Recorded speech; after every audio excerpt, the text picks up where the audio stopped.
What's up guys, Diplex here again. Hope you guys are doing good today. Today we're going to enjoy a magnificent historical battle set during the Finnish War of 1808 to 1809 between the Swedes, Finns, and Russians. What's really cool about this particular battle is that it matches the actual size of the real historical battle, and I find that to be quite cool. So it isn't a massive one, but it's going to be a brutally awesome one to enjoy.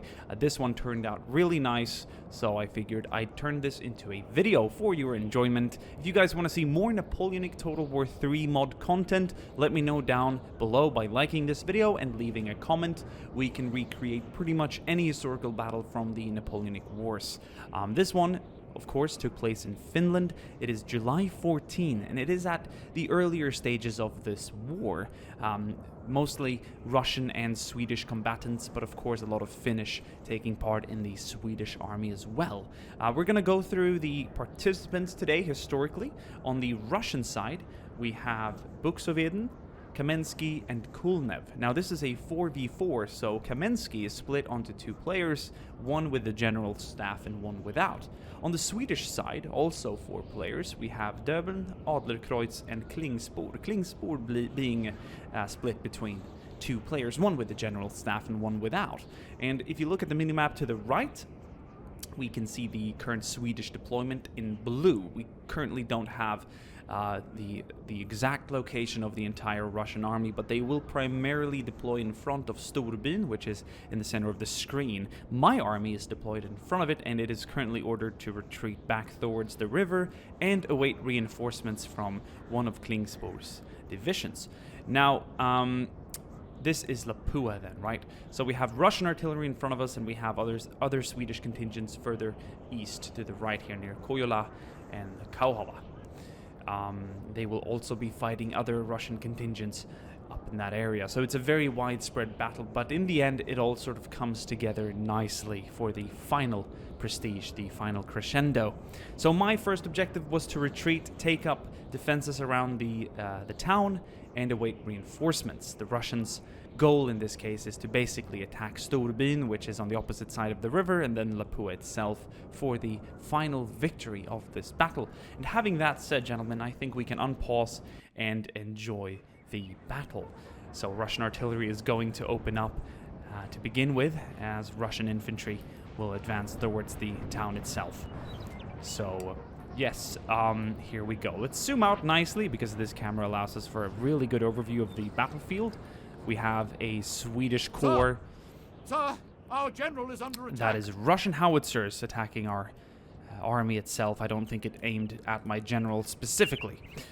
We have my cavalry moving to the right for a more of an open space where it can act more properly, and I will be deploying infantry and artillery around the town, awaiting the reinforcements coming in from the rear across the river. We have over here on this side the this is Adlerkreuz, I do believe, advancing. Yes. And up here, to make the first contact with Russian infantry and cavalry, will be one of Klingspor's detachments marching down the road. They have some Finnish infantry up in the front here to set up sort of a advanced guard. Cavalry moving out as well. You will notice that there are a few cavalry units on the very north or top side of the map. They are Finnish guerrilla units, and they can be deployed anywhere. So they'll come into play as well to trick the Russians and hopefully give us an advantage in this battle. So my corps consists of 3 cavalry units, 2 artillery units, some elite infantry, King's Own, recruited infantry here in the center. As a matter of fact, I believe they're on the left flank with their bicorns. The bicorns were a sort of diminishing fashion at the time. The Swedish army vouched for the top hats. And we have here Indelta Infanteri Södermanland, 3 companies. And on the right side, we should have an additional 3 companies of Indelta Infanteri Kronoberg. Some Fältjägare, Åbo, so they would be Finnish in this case. Well, practically. And some regiments of cavalry. This is Anders Sköldebrand Livregementsbrigadens husarkår So some hussars. And right now I'm riding out to meet some of the Russian cavalry, getting a little too close to my horse artillery, and I'm facing his hussars with Livregimentets cuirassiers, and they would turn his hussars into minced meat, so they will do the smart thing to turn around quickly. And on the right flank I have some mounted dragoons, hästjägare from Jämtland. So there will be a mix of Swedish and English in today's video. I think I'll have a hard time refraining from speaking English entirely, because it's just, once you start reading these lines, it's like you automatically switch over to Swedish. I'm gonna target some of his hussars there with my artillery. Almost break them completely, but definitely make them remove themselves from the area even further. I'm also going to deploy my Kronoberg battalion on the right side to protect against any attacks here in the open. So there's quite a big separation between the armies currently.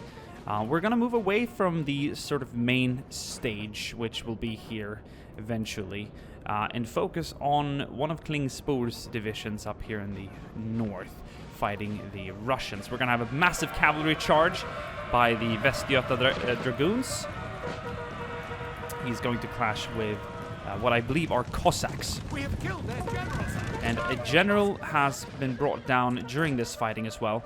Those were Finnish light dragoons from Karelen acting as guerrilla units coming out of the forest, and being Finnish, I see no quarrel with them attacking the enemy general head on. They are, after all, guerrilla units, and they are Finns, so I can understand the emotional targeting there, I have to say though that Wilhelm Klingspor here in the front is riding quite close to the enemy squares and infantry, but this will be the first engagement here between Russian companies and first the Finns, who held the front. They are now being brought back as the arrival of more troops have arrived. Savolak's infantry, as well as 2 companies of Karelen light infantry, Fotjägare. So a lot of Finns in this Swedish division here. So he's going to divert about half of his force to fight, or to at least occupy, this Russian army. This is a full-sized Russian army, so what you're seeing on screen probably won't suffice in defeating them or holding them back. And the rest are gonna march between these forested areas, sort of on in a column formation towards the main event, which will be the town of Lapua here, and things will develop quite interestingly as we progress. Now, Klingspor's main army has arrived here to the town, and he's just deploying his infantry in sort of reserves. We have more horse artillery and some companies of more light infantry as well, just occupying the town quite nicely. Even the Finnish guard is here behind the sort of main town hall. His main army is going to deploy on my left side, where there's an open ground for fighting. He will have Vargering infanteri Kajana, Intilta infanteri Kalmar, and Westmanland. So a different composition than what I have. My foot artillery here is taking a beating from the Russian foot artillery, and right now there's just an exchange of fire. But so far, so good. Now we're going to move back quickly to that column advancing through the forest. It was just ambushed by some Russian Cossacks. They managed to hold them off, but the horse artillery, or actually the foot artillery, was lost, and 1 unit of Westmanland infantry decided to rout. So we even have a second cavalry charge coming from the forest. This currently being regular Russian hussars. We're gonna see if they can form a square or if they can shoot them to bits. There is a square here, so I think they will refrain from attacking head on, but they will. And they're gonna clash into the newly formed Swedish squares, and they should make quick work out of that Russian cavalry.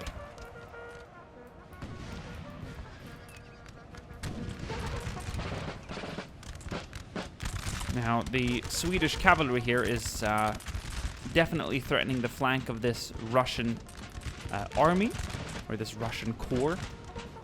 And the infantry is being shot back by the lines of Swedish infantry advancing. It is easy to refer to these as Swedish infantry, as they were indeed part of Sweden at the time. But my Finnish brethren watching know what I mean when I say Swedish and Finnish. Because there were many assets part of this army that were indeed Finnish.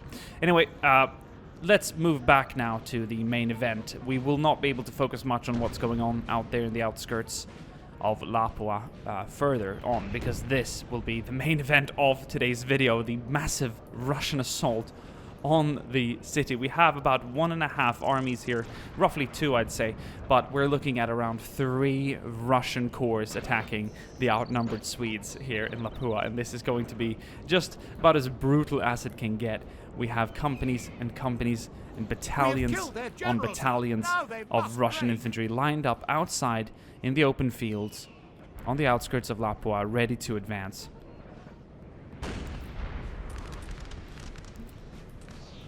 And the advancement begins. Generals turning into casualties right now. I believe a second Russian general has been killed. Attacked by, yes, more light dragoons from Karel, and that was the second Swedish guerrilla unit in the game, and it came into play now. So both generals have been knocked out by guerrilla units very efficiently. And you can see there are more and more Russians converging on the city. In fact, there's such a huge number of troops here that it's quite almost unfathomable. And over here we have, I believe, Adlerkreuz arriving. He is actually sending his army north currently to reinforce Klingspor, but I'm not sure it's needed. So we're going to see how that develops later on. And the main battle has begun here over the town.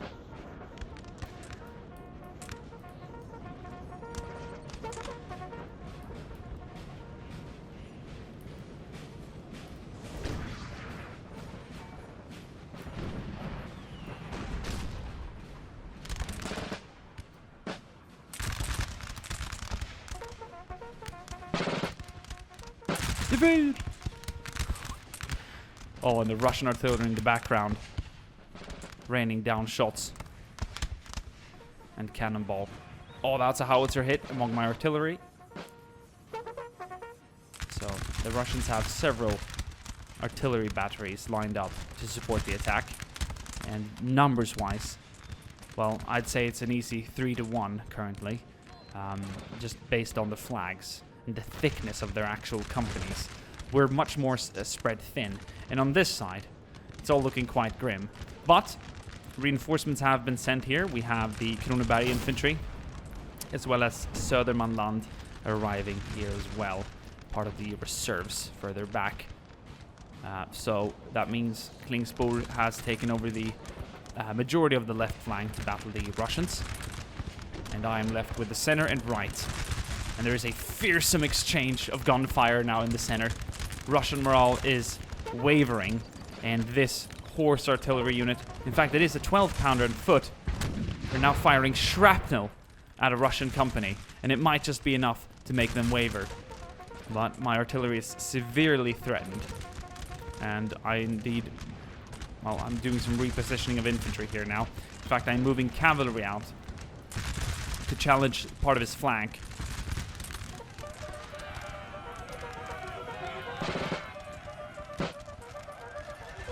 So they're going to form square in the nick of time, and that is going to force my cavalry to withdraw. Now there's volleys exchanged on the right side as well. The Russians have more companies and battalions being brought up, as well as more foot artillery and cavalry on the flanks. This is a very, very nerve-wracking situation now for the defending Swedes. But the center is holding, but the Russians are advancing. They will try and use their numbers at their advantage here. So I sent my almost wavering light hussars or light dragoons, or actually, I'd say these are qualified as light dragoons, to attack the enemy artillery, defeat them, but then withdraw. They weren't quite quick enough to protect them, so I found that to be quite a successful maneuver.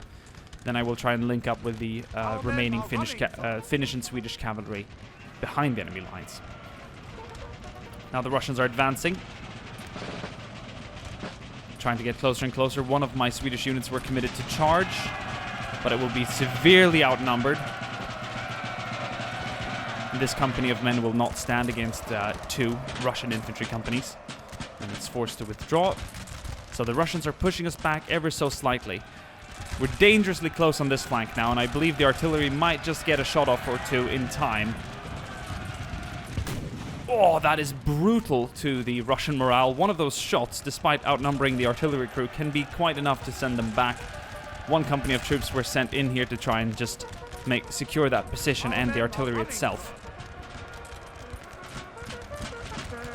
Brutal melee is being exchanged here as well on the right side of the town. My 2 companies of Västgötadal are holding still. They have some cover, some light cover behind those timber defenses, log defenses. But now their flank is severely threatened by Russian infantry. Russian army is maneuvering on the left flank, and the Swedish combat line is being established here. Cavalry has arrived to clean things up. I've sent my Skåne Carabiniers back. In fact, these aren't even mine. They're part of Klingspor's detachment. He also brought in cavalry from across the river. And these are my Life Dragoons Cuirassiers. Lifeguard Cuirassiers, I believe, would be the correct translation. And that managed to get the 2 companies that routed my company to withdraw. So numerically, not a bad trade. We have to make these 2-to-1 trades in order to keep this a stable situation.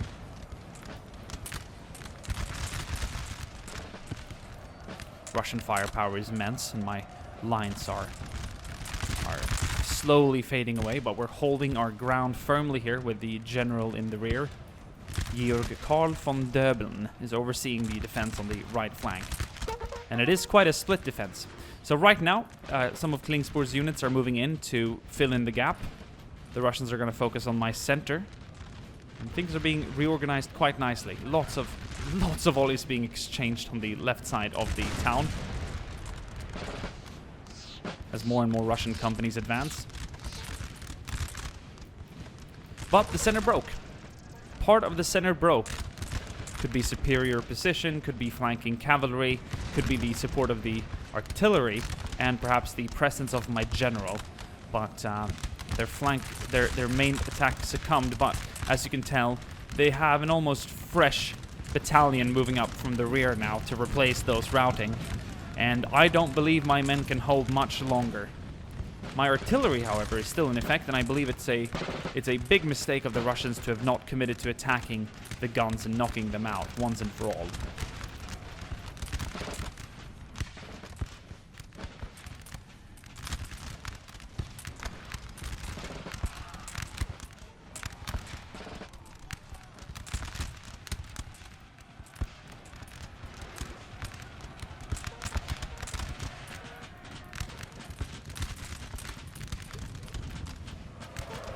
Once again, they will try and break my flank. Well, we will do our best to hold.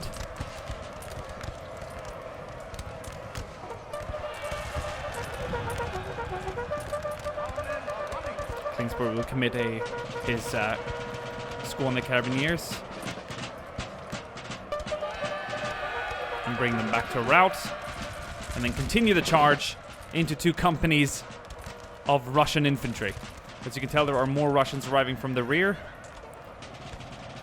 but we are still holding the right flank. And it's hard to see through all the gun smoke. And parts of my units are starting to waver now, just under the massive fire from the Russians. One of my companies of Kronoberg infantry will withdraw.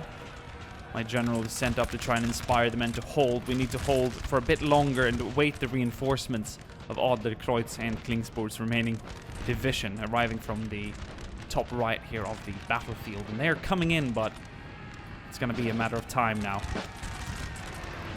Let's see if I can't get a shot off in time. Cavalry's going to withdraw instead of committing to the attack. Could be because of the presence of a guard infantry square. But unfortunately for them, they're going to face the rear of a massive canister volley. And that might just be enough to break both units. So that was a very big tactical mistake. They should have committed to attacking the artillery, and they could have done so without me firing a volley. Now the center has been stabilized. The Russians have withdrawn and reformed. The left is looking good so far. They're fighting out in the river even. Swedish foot artillery now 6-pounders supporting the infantry holding the left flank. That is a stabilized situation. Now another battalion of Russian infantry is advancing. Reorganized. Morale is back on top. And there's a lot of men attacking my 2 regiments now. They will be reinforced by the King's Own recruited infantry. With their proud bicorns. Taking some artillery fire here as well, but that is inevitable. They will reinforce this right side and volley down the Russian attackers, men by men. We're going to form into a battle line now. They're just being gunned down. I saw the commanding officer be shot in that company right there.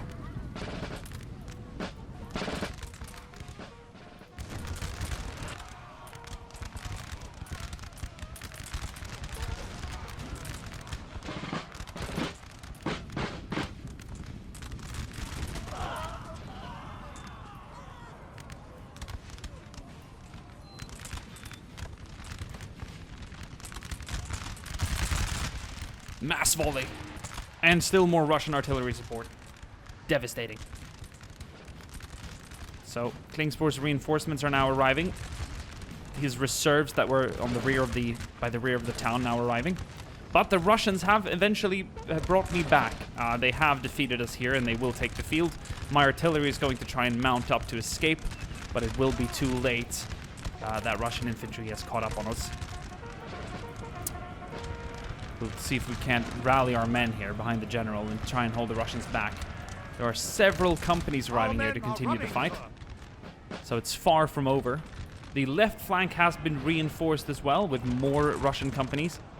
And if positioned correctly, they could break the Swedish left flank. But the center has been regained. The Russians are withdrawing to reorganize again. No way, shape, or form are the Russians done for. They still most likely have the numerical advantage in the Lapua region here. But the reinforcements are arriving.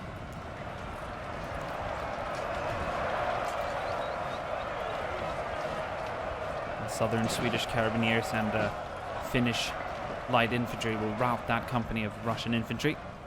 But in the distance we can see the sign of relief as Klingspor's front guard or front detachment, or what would you call that, advance guard, is arriving, as well as Adlerkreuz Corps with lots of Swedish infantry. They're currently in column formation, ready to march on the town itself. We have cavalry, my cavalry in fact, sort of toying around here with the Russian light infantry, forcing them to make squares so the Värmland skirmishers here can shoot them to bits and pieces as they bunch up. Well, the advance on the town is continuing, and you can tell now straight away that there's no lack of Russian troops attacking here. Battalions and battalions of infantry advancing towards the town, and in fact we are forced to withdraw due to a numerical disadvantage.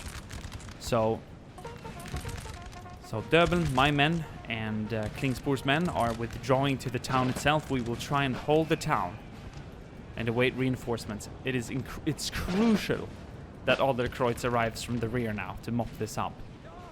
But they're quite far away. We cannot let them take the town.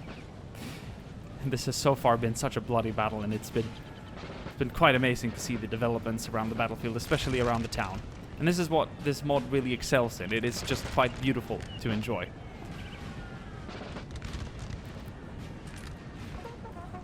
We've taken the buildings up. Now we've occupied the town hall. I'm sending in a company of Västgötadal infantry to occupy the building to hold against any Russian troops entering the town. More light infantry in my own king zone will be retreating back.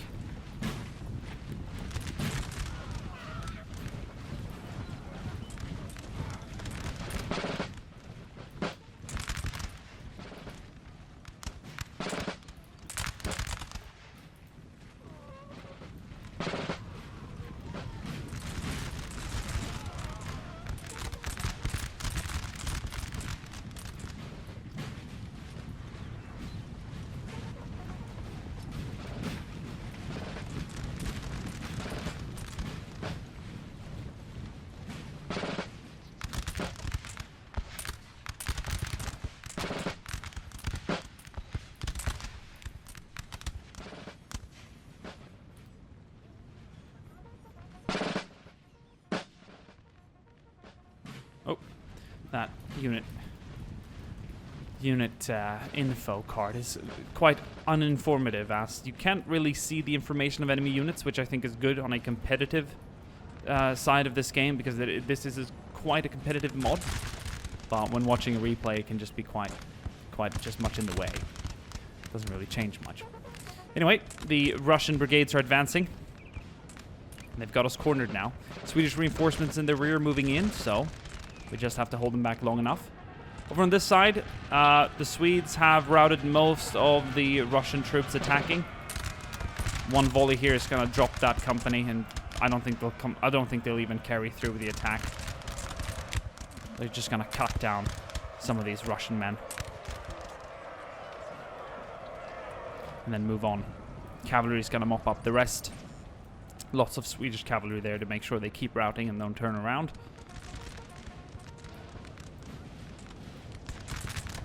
Right now we were organizing to hold the right side of the town. I said I will hold the right, you hold the center. So he's going to withdraw his light infantry and allow my king zone to hold this right flank.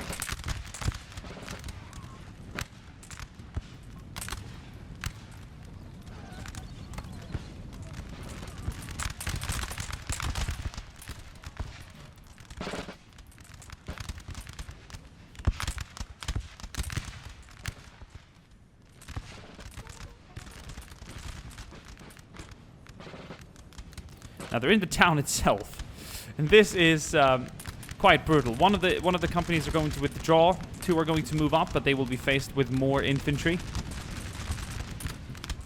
and there will be an exchange of fire. But their morale is just wavering right now. They've heard news about the arriving Swedish reinforcements from the outskirts of the town. Their flanks are threatened, and despite being in a great numerical advantage in this certain specific area, seeing the arrival of several companies of fresh men from Adlerkreutz's own corps is just going to make them waver. And the Battle of Lapua was won by the Swedes in the game and historically on July 14, 1808.